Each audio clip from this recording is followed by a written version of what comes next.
Chapter 69. No one knew what happened. They were moving along carefully, deliberately overcautious.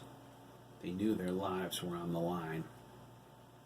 The Marines were tight and ready. Darcy was calm and alert. Lieutenant Colonel Ryan covered every base, planned for every contingency.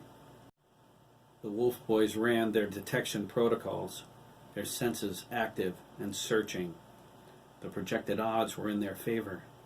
Despite the Wolf Boy God satellite's inability to track the Omega Wolves, they were ready for anything, or so they thought. Thomas approached their wedge formation against the wind, weaving in and out.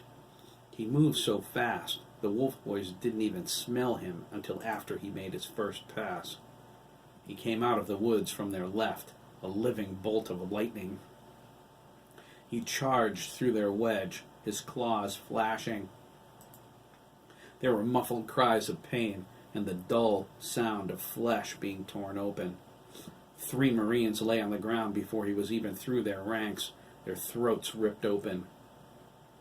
Thomas arced sharply to the rear, plowing through Adam and Edison. They reacted quickly, sparing themselves serious injury, but they were stunned.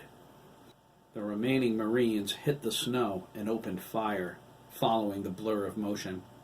The Wolf Boys scattered, bounding away, leaping into the trees to get above the bullets. One of them caught Kelly in the leg. It passed cleanly through, just missing his armored skeleton, but it hurt immensely. He howled and fell to the ground, holding his wound, even as his nano repair system healed him.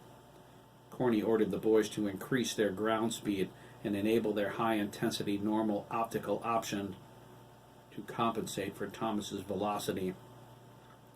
Their eyes glowed yellow. The blur of motion became more manageable. Now they saw him. They wished they still couldn't. Wolf Boy God identified him as Thomas Alessandropoulos, the Omega Wolf who killed Daniel, Private Denning, and the other 2 Marines. He was pencil-thin and covered with coarse, dark fur. His body gave off a stench that made Kelly and Dana shut down their enhanced sense of smell. His external bionics were mounted to his bones directly through his skin. They appeared old, tarnished in places, with long, razor-sharp claws. The only attachment that looked new was the silver disc in the middle of his forehead.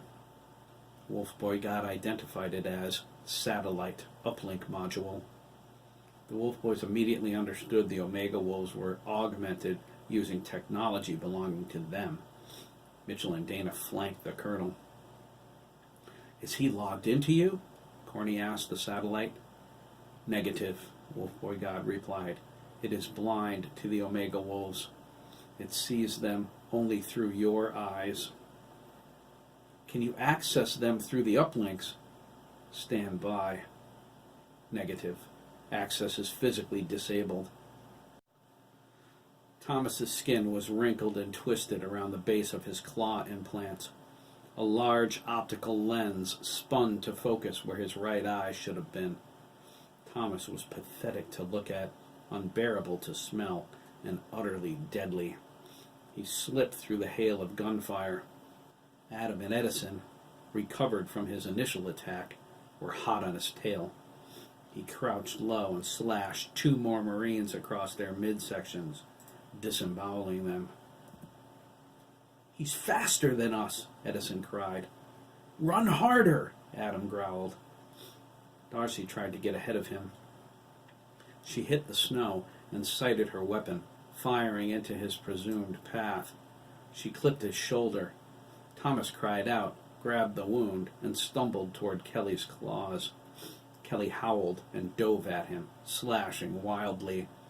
His left hand claw caught Thomas's ankle and neatly removed his foot. Thomas screeched and rolled, grabbing the stump. He came up on his knees and roared. Dana leaped onto his back and bit deep into his shoulder, clawing his chest. Kelly threw the foot to the side and plowed into him, snarling, slashing, and biting. Adam and Edison charged into the fray. Adam jammed his claws into Thomas's face. He thrust downward, tearing the optical sensor from its mount. It opened a hole in his head the size of a small fist. Lieutenant Colonel Ryan targeted the hole and fired. Adam, Edison, Dana, and Kelly tracked the bullet and moved out of its path. The slug slammed into Thomas's head, jerking him up and back. The Marines followed their commanding officer's lead and trained their weapons on the Omega Wolf. They opened fire on fully automatic. Thomas jiggled and danced as the bullets tore him apart. The firing continued a full 15 seconds, but he wouldn't fall. The sergeant pulled a grenade from his belt and yanked out the pin. He let the safety fly off and counted to 3 before he threw it. Mitchell switched to standard tracking vision. His eyes turned dim white. He locked onto the grenade and projected it would miss the target. He leaped up, caught it in his teeth, speed rushed at Thomas, and pushed the grenade into his eye socket. It went off with a loud boom as Mitchell bounded away, dodging shrapnel. The explosion blew away half of the Omega Wolf's head. Thomas sputtered, then he fell to the ground and was still. The Wolf Boys tilted their heads back and howled. Adam and Kelly threw their hand paws up to give each other a high five, but something reached out and snatched them by their wrists before they made contact. They looked back at the same moment into Michael Matuzik's horrid, grinning face. "Oh, nuts," Adam whispered. "We are in serious trouble," Kelly said. Michael was huge, as large as a grizzly bear, with the same implants as Thomas. He whirred and clicked as he lifted the 2 Wolf Boys effortlessly into the air and flung them away to his sides. Kelly hit the snow and skidded to a halt near Darcy. Adam careened through the air toward a large pine. The lower branches were snapped off from the weight of the ice, leaving jagged outcroppings. He twisted in mid-flight, straining his muscles to move his body in ways impossible for a normal person. He got his feet underneath him at the last second, just missing the broken branches. His toe claws crunched into the bark. Adam dug in, hanging sideways off the tree. His face contorted with fury, his eyes blazing yellow. He growled savagely at the Omega Wolf. Michael roared back. The sound burst forth from him in every direction. It engulfed the forest, shaking nearby trees with its violent, continuous vibration. "Ultrasonics!" the colonel cried, covering his ears. He grimaced as pain stabbed into his skull. "Block your ears, men!" Corny, Dana, and Adam writhed under Michael's onslaught. The raging sound tore through their enhanced hearing. Adam cried out and fell off the tree, crashing through the broken branches.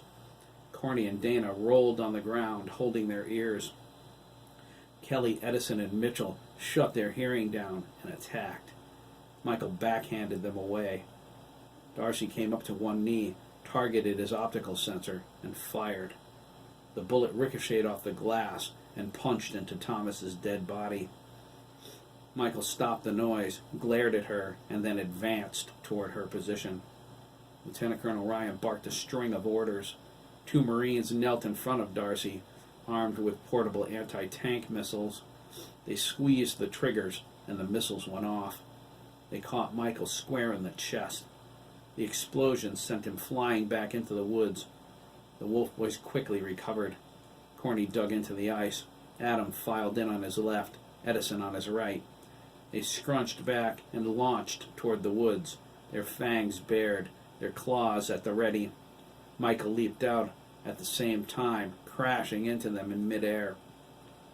His chest was torn open, burnt and bleeding, but it didn't slow him down. They rolled on the ground, scratching and biting one another. Everyone else stood motionless, their stunned eyes wide. Michael hadn't returned from the woods alone.